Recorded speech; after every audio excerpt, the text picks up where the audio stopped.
就近日大埔雲福苑發生的5級大火，社會各界紛紛向英勇的消防員致以最崇高的敬意。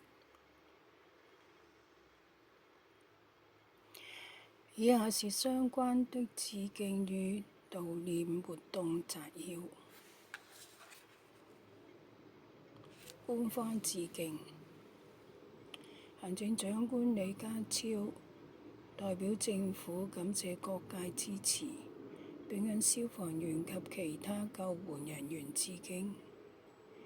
政府亦舉行了全港哀悼活動，包括下半旗和公務員默哀。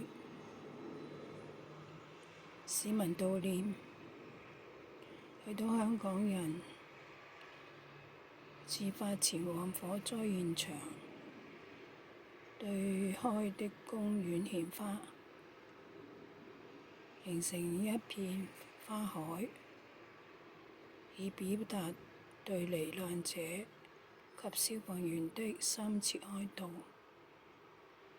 有小童在家長帶領下前往消防局，親口向當值消防員道謝，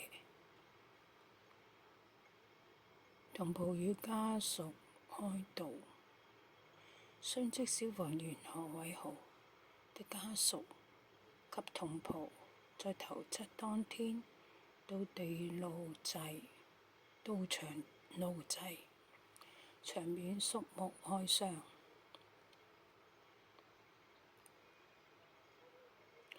各界支援。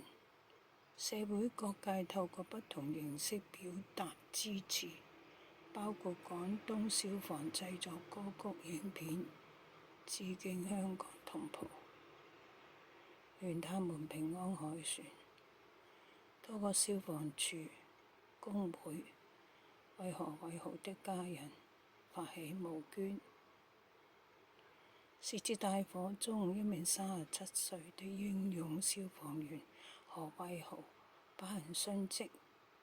全港市民對所有參與救援的消防員、救護員及其他前線人員的無私付出和專業精神深表感激和敬佩。